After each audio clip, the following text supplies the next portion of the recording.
I don't think it's a stretch to say Pokemon Detective Pikachu is the best video game movie. I haven't seen the latest Tomb Raider, but I'm still confident it's not as good as Detective Pikachu. This movie was funny, fun, and emotional at times.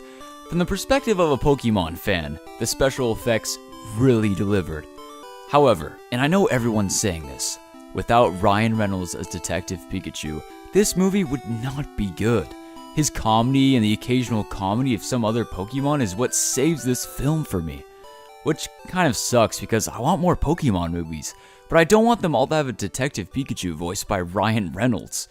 So, the solution to this is, arguably, fix the human leads.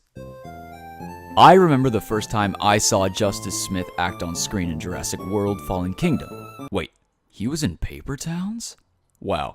To be fair, it's been ages since I saw that. Anyway, Jurassic World: Fallen Kingdom.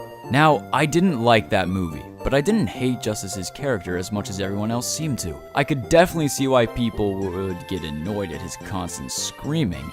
And if I remember correctly, there was a point where I was like, okay, you can stop now. But it was never really overdone for me, considering he was a side character, and I honestly found it kind of funny at times. However, I could have done without it, and judging by what some critics were saying, removing it might have been a better call.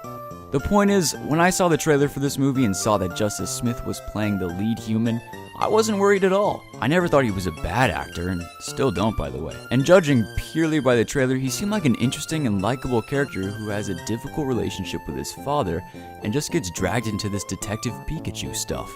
Tim, your dad was a legend in this precinct. If you were anything like your dad... I'm not. At the start, that's what it seemed to be, and I was quite enjoying it. The character does make some stupid decision and seems quite incompetent at times, but at others he is somewhat competent. Now, I definitely prefer a competent character to an incompetent one, but if they wanted him to do some questionably stupid stuff, they should have just made him consistently incompetent until he grows as a person instead of flip-flopping on either side. That being said, for the majority of the film, Tim isn't a goofy and stupid cartoon protagonist, and from a movie based off of a video game, which is also a cartoon in itself, that's a bigger win than it would normally be. Then we get to the third act though, and because it's a Pokemon movie, there isn't a whole lot that Tim can do in terms of physically challenging the Pokemon, so his character kind of devolves into a screaming idiot, sort of reminiscent of the Michael Bay Transformers movies, or even Justice's own character in Fallen Kingdom. He ends up just accidentally muddling his way to victory instead of being an actual competent character. He isn't smart either. They play him off as figuring out the villain's evil scheme like he's a detective, but it's really just the villain giving a stupid monologue to him and revealing everything, which is just for the audience, by the way. And Tim really doesn't do anything with the information he's told. The third act is really only any good because of the Pokemon at play.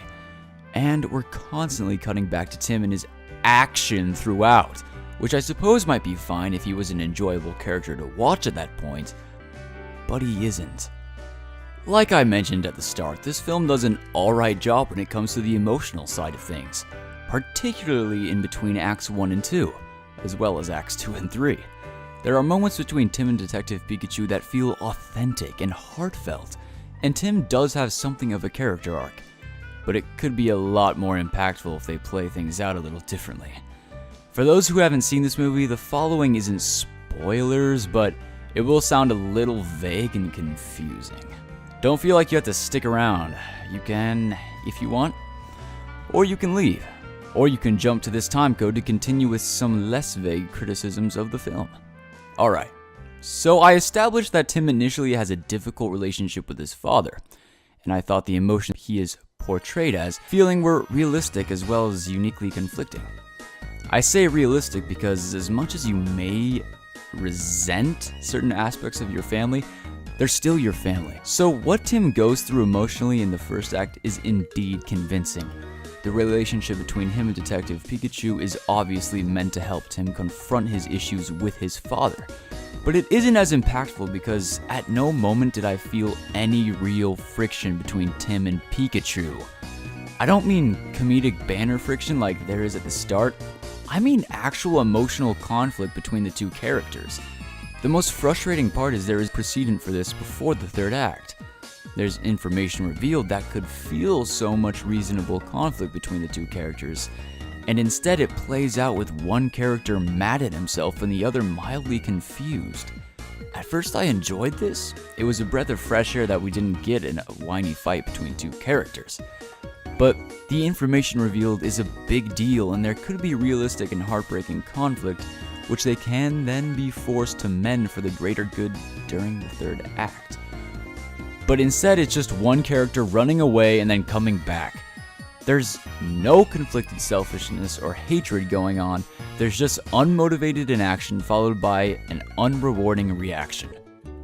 The relationship between these two characters could really be more interesting and serve Tim's character much better if there was stronger conflict that both characters had to overcome during the third act. Who's that Pokemon? It's Pikachu! Okay, so before this video ends, I may as well touch on the other human characters really quick.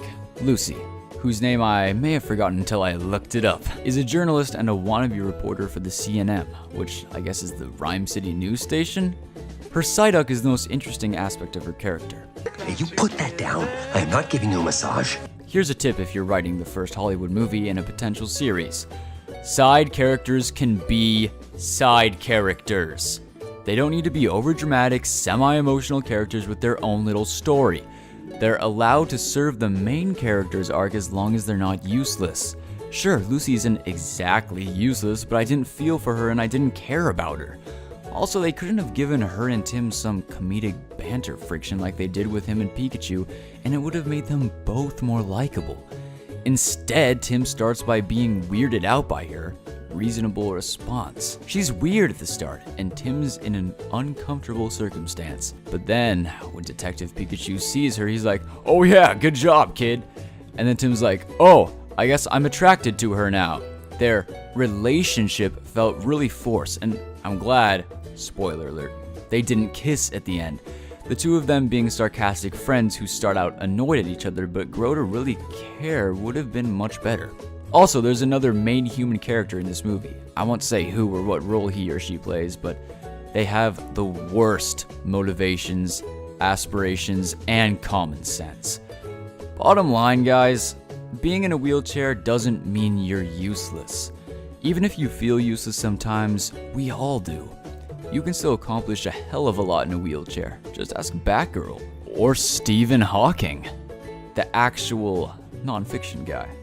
Look, this video might make it sound like I hated this movie. I didn't. I thought it was pretty good. Those last complaints were fairly minor, and a lot of the Pokemon stuff and even a lot of the stuff with Tim were quite well done. If you're a fan of Pokemon, see this movie. It'll be worth your time. If you don't really care about Pokemon, but you thought Ryan Reynolds was funny in the trailers, you'll probably have a good time. If you didn't care about either of those aspects, you probably won't like it, but hey, I can't be wrong.